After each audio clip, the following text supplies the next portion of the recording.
All right, welcome to another episode of the Then and Now Bible study, where we look at what the scriptures and we take it from what it meant then and bring that application into now. Again, we are still in the book of Mark. We are still rolling through. Uh, I don't want to waste a whole lot of time today because we're kind of, in essence, Mark in um, this event, Mark kind of starts telling two stories at once, two events that are happening at the same time, simultaneously, and Mark is telling us, so we've got to address both of them, and so it ends up being a lot. There's quite a bit to unpack here, but really the main thing that needs to be unpacked is faith. Once again, this is kind of the driving idea behind this major section here that we're going to see is faith, the results of faith, and how faith drives the working of God. And it starts off with the calming of the sea. And for Mark, he is showing how this he is highlighting in the calming of the sea. Jesus says, "Hey, why do y'all still not believe?" And so he highlights the faith aspect. You've got to have belief. Last week we talked about the demon possessed man, and it wasn't so much the man having faith or anybody really having faith, but the highlight there, the unspoken highlight, is kind of the faith of these demons, knowing that Jesus is powerful enough to deal with them, and that they have no power or authority over Jesus, and they are immediately begging him. And so we see this. It's kind of a weird way to look at it, but it's the faith of even demons, knowing of who Jesus is. And so today we're going to get into kind of the third and fourth, their simultaneous events that really kind of deal with faith, and what the results of faith can be, and what happens when we have faith. People have faith. So let's jump into the scripture. Let me make sure I click the right one, screen display. There we go. All right, let's read it. It says, "When Jesus had crossed over by boat to the other side of the lake, a large crowd gathered around him while he was by the lake. One of the synagogue leaders, named Jairus, came, and when he saw Jesus, fell at his feet, pleaded earnestly with him, 'My little daughter is dying. Please come put your hands on her so that she will be healed and live.' So Jesus went with him. A large crowd followed and pressed against him, and a woman was there who had been subject to bleeding for 12 years. She had suffered a great deal under the care of many doctors and had spent all she had, yet instead of getting better, she grew worse. When she heard about Jesus, she came up behind him in the crowd and touched his cloak, because she thought, 'If I just touch his clothes, I will be healed.' Immediately her bleeding stopped, and she felt in her body that she was freed from her suffering. And once Jesus realized that power had gone from him, he turned around in the crowd and asked, 'Who touched my clothes?' 'But the people are crowding against you,' his disciple answered, 'and yet you can ask, Who touched me?'" Uh, I lost my place. But Jesus kept looking around to see who had done it. Then the woman, knowing what had happened to her, came and fell at his feet, trembling with fear, and told the whole truth. And he said, "Daughter, your faith has healed you. Go in peace and be freed from your suffering." While he was still speaking, some of the people from the house of Jairus, the synagogue leader, came. He says, "Your daughter is dead." They said, "Why bother the teacher anymore?" Overhearing, overhearing what they said, Jesus told him, "Don't be afraid, just believe." Uh, he did not allow anyone to follow him except for Peter, James, and John, the brother of James. And when they came to the home and the synagogue leader, Jesus saw the commotion with the people crying and wailing loudly. He went in and said to them, "Why is all this commotion and wailing? The child is not dead, but asleep." But they laughed at him. After he put them all out, he took the father the child's father and mother and the disciples who were with him and went where the child was. He took her by the hand and said to her, Talitha koum, which means, little girl, I say to you, get up. Immediately, the little girl stood up and began to walk around. She was 12 years old. At this, they were completely astonished, and he gave strict orders not to let anyone know about this, and told them to give her something to eat. So in this, these two events, Mark is setting them up in contrast. And again, it definitely happened this way. All right.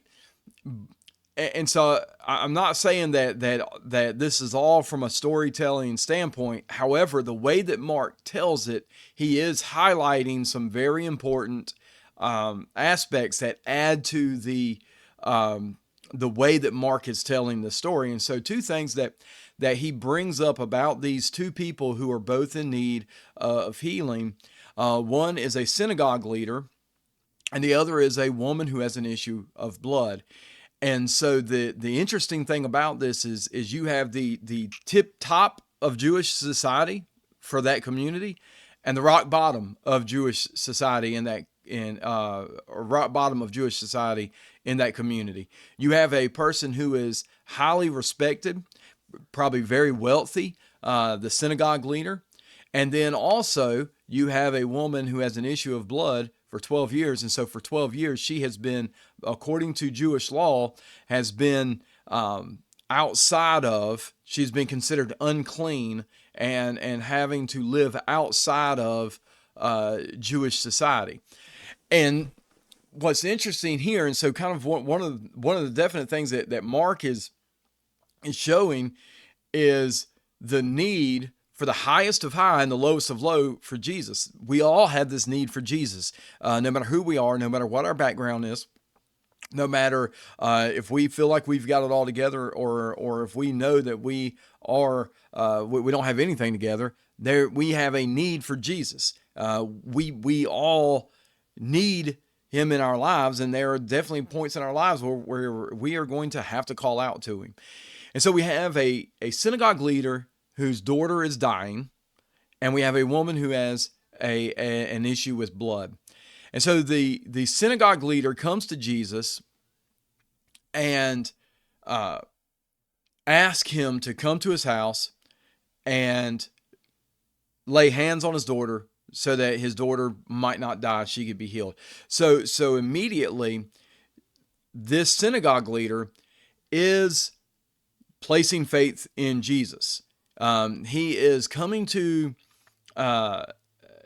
he's part of the established religion, right?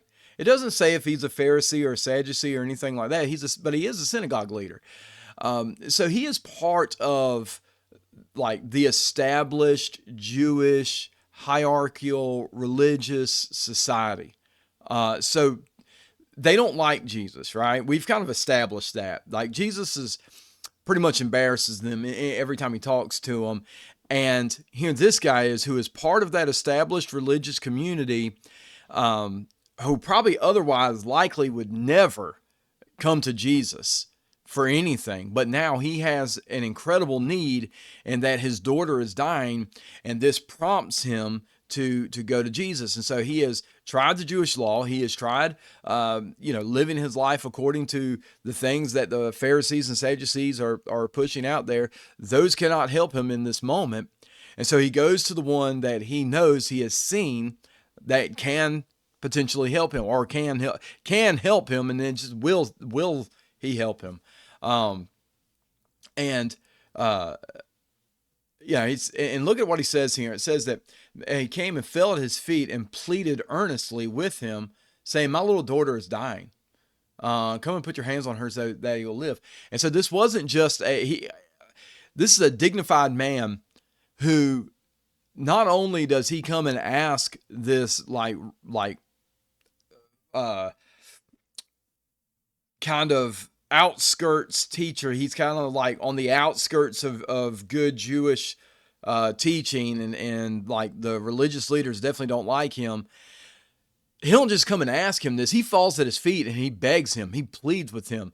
And it almost like, it almost makes you wonder, is like, has this guy been one of the ones throwing shade at Jesus in the past, and now he needs something, and now he is coming in and begging, and ultimately he's known all along that Jesus does have a power that the Pharisees, the Sadducees, the religious leaders, even the way that they are practicing the law, and abusing the law, does not have in people's lives. And so now he is expressing this faith in Jesus to come to him and say, "Hey, I need you."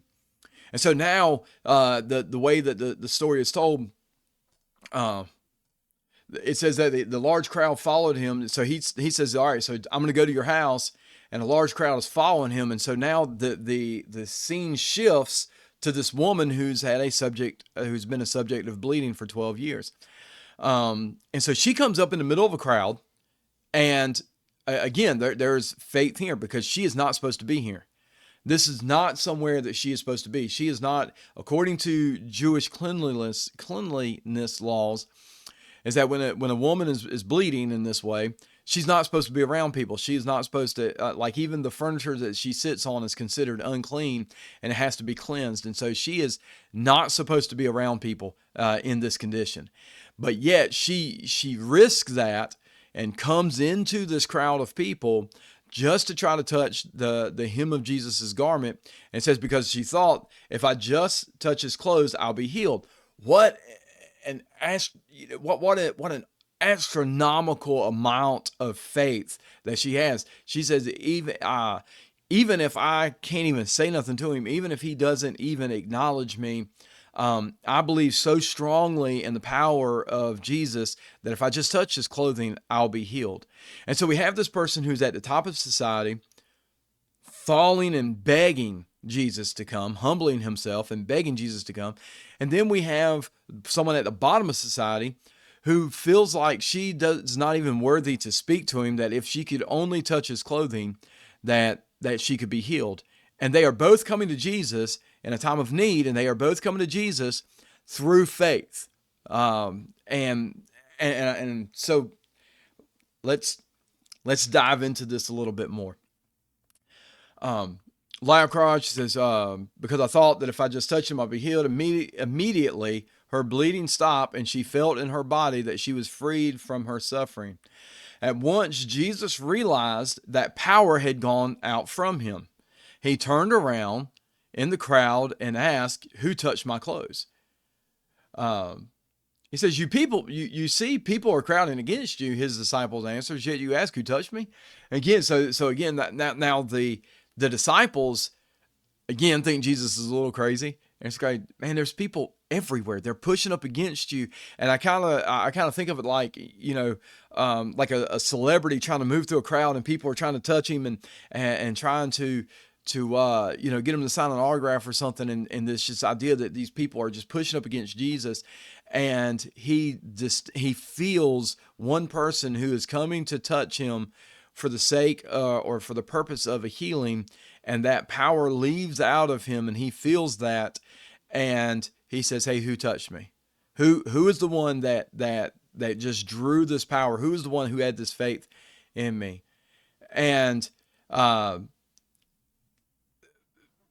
and so then his disciples are like, "What in the world?" But then, sure enough, this lady comes forward and says, "Hey, it was me, and this is what my issue was. This was what was wrong."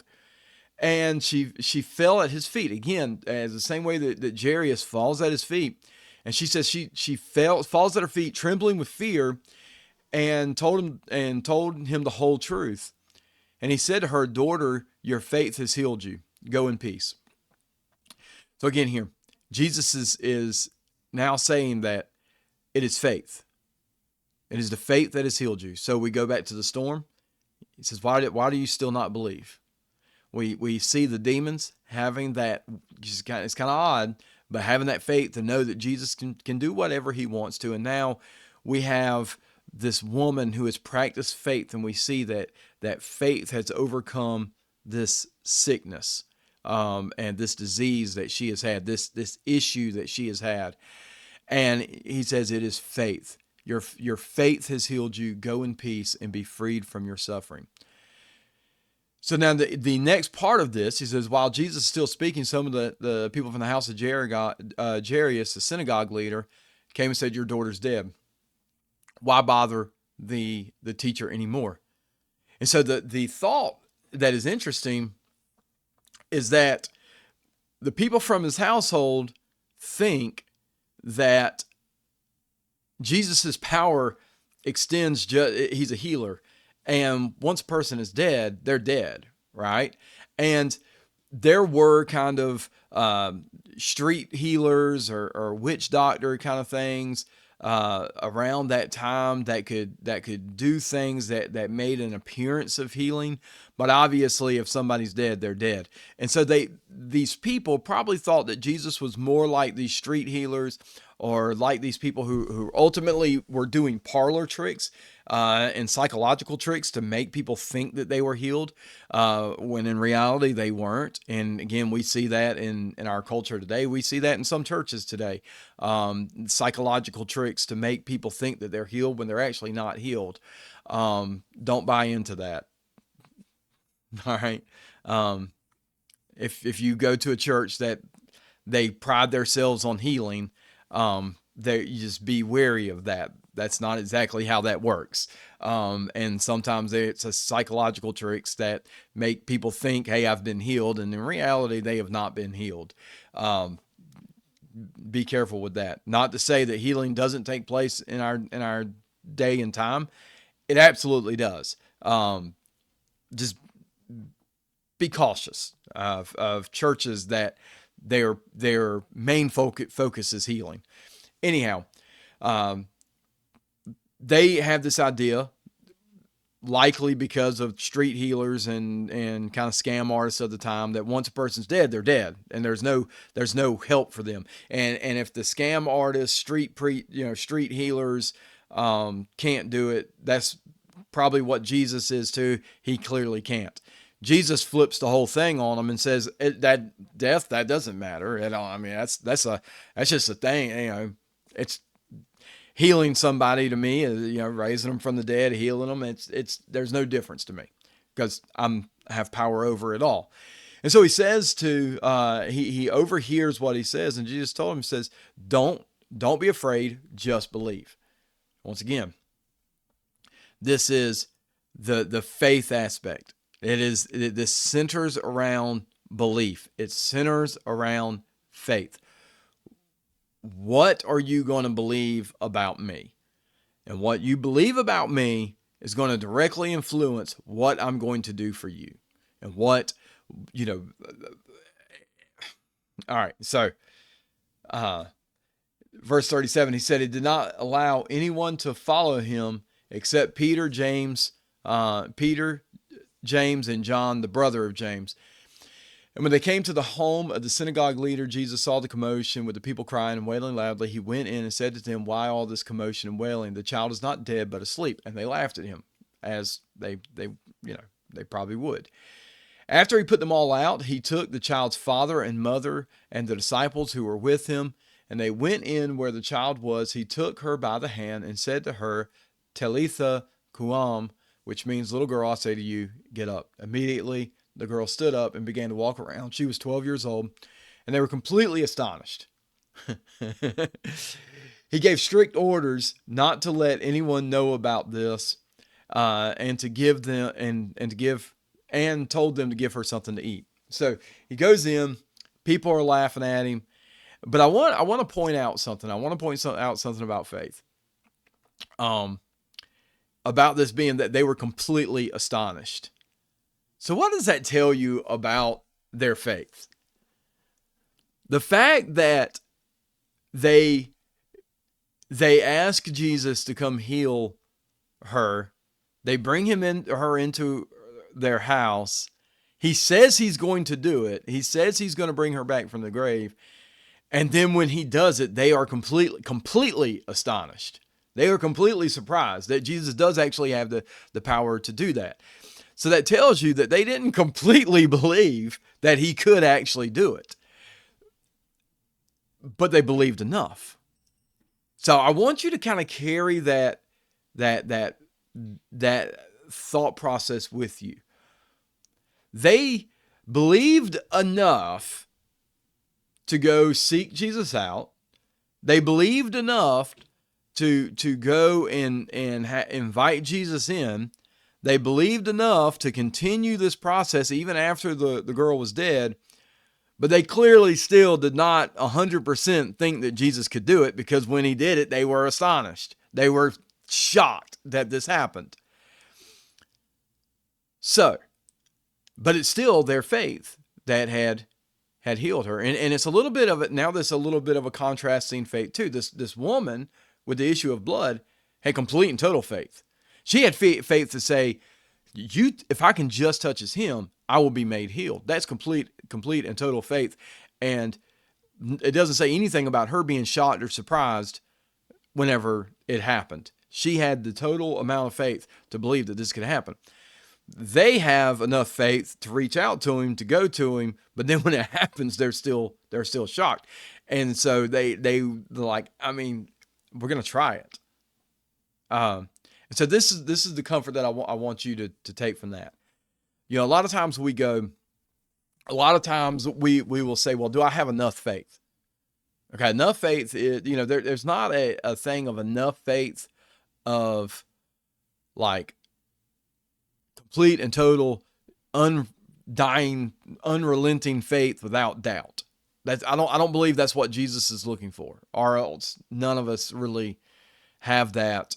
You don't get that. You don't get to that point typically without going, you know, faith is something that we build up to, right? In our Christian walk. And faith is like a muscle. The more you work it, the bigger and stronger it gets. And so there are going to be times that you have faith where you're like, I believe, but man, I doubt. Man, this is kind of hard for me to believe in this moment. But I still believe, and I'm still putting my actions, I'm still in action. I'm still putting my faith in Jesus. And this is kind of what drives it here. Your actions are really going to be the telltale of what you believe. And so the synagogue leader, his actions were to go to Jesus, even if it meant being ostracized by the other religious leaders of the time.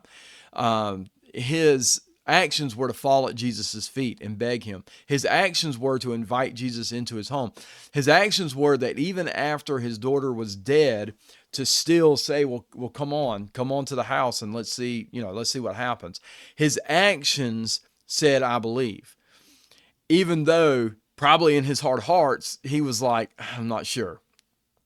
So if you, in your heart of hearts, you're like, I mean, I believe, but sometimes I have to. Hey, listen, it's okay. It's okay. It's okay. Jesus is going to honor that faith. The faith that you do have, Jesus is going to honor. Okay.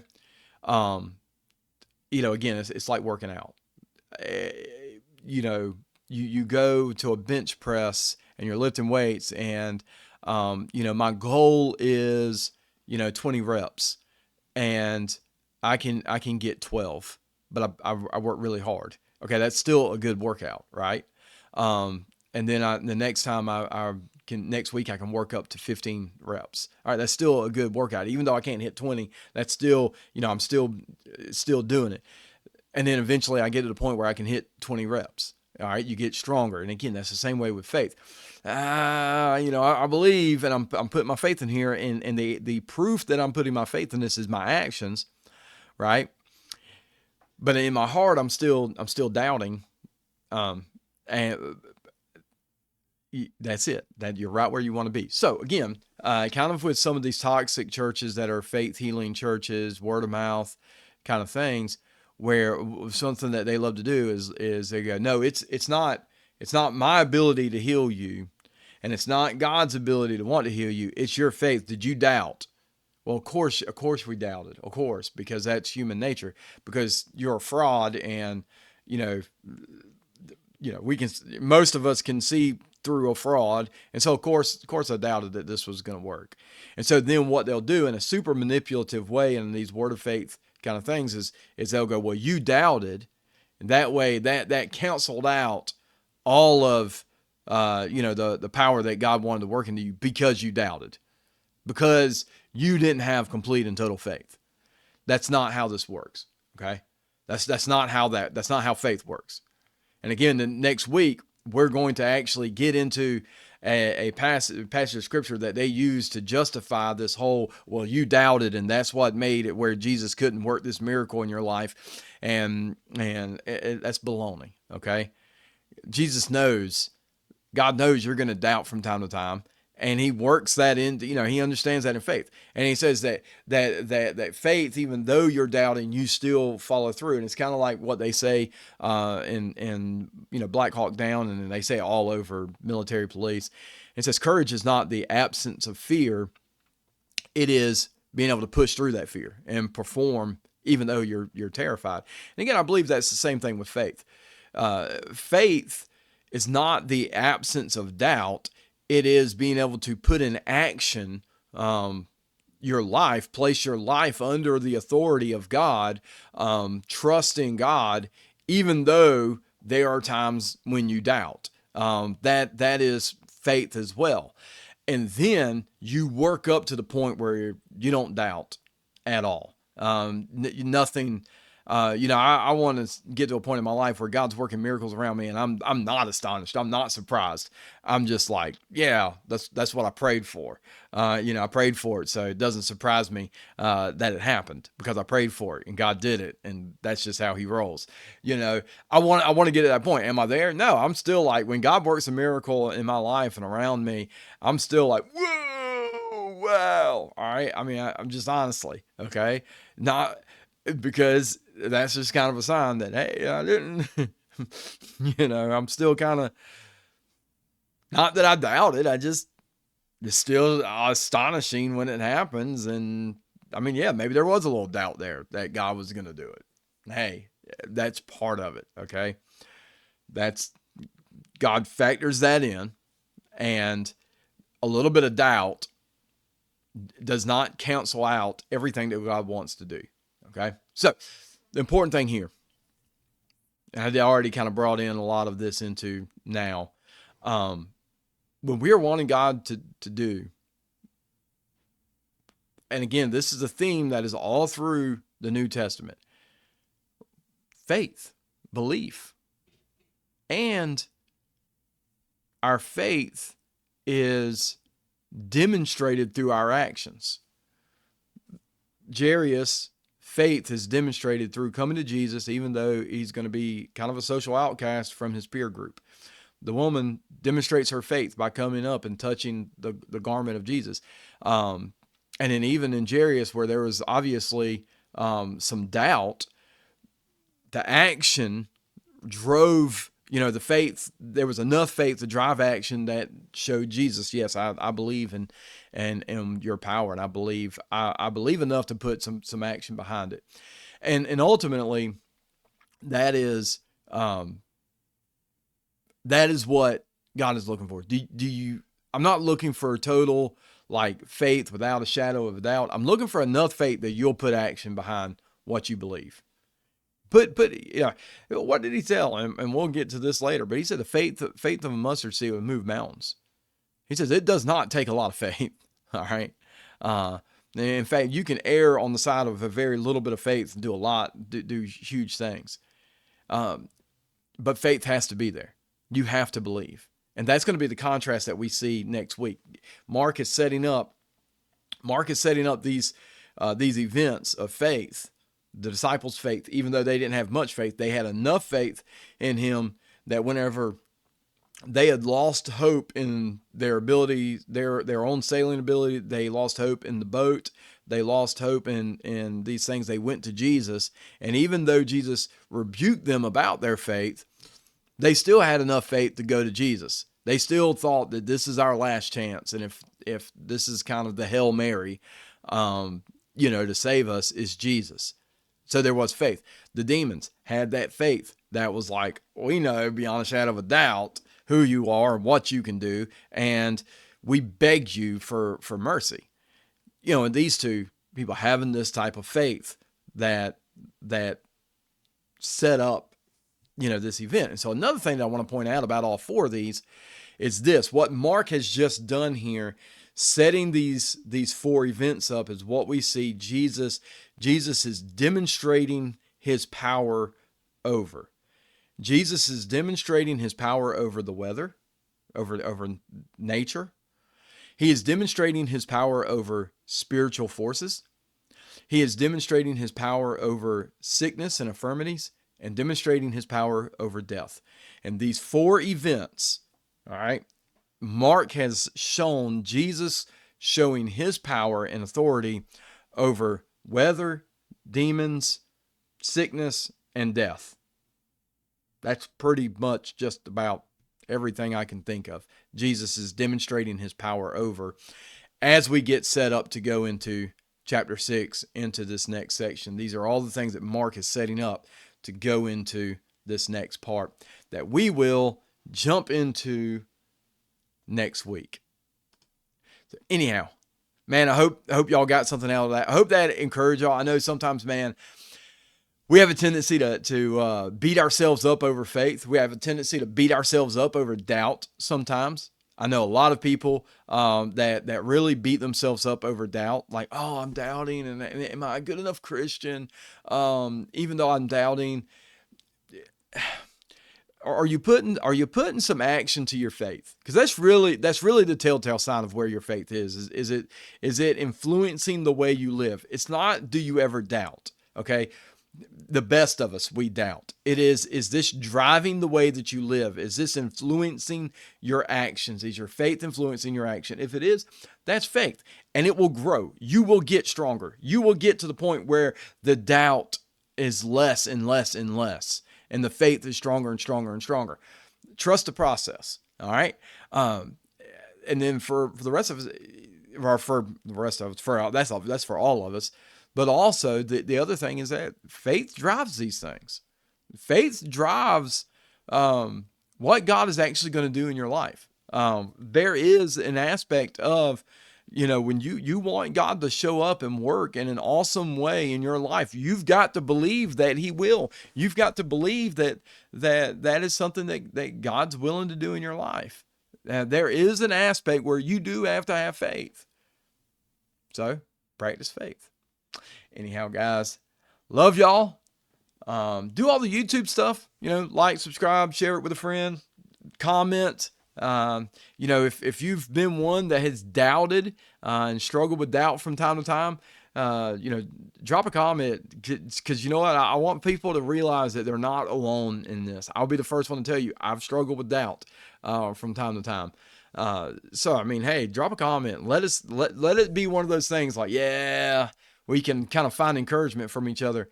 And then even, hey, I had something going on where I trusted God, but I doubted, but God still came through to me, even though I had some doubt, because that's really how God works. That's really the way that it goes. Anyhow, love you guys, and I will see you next week.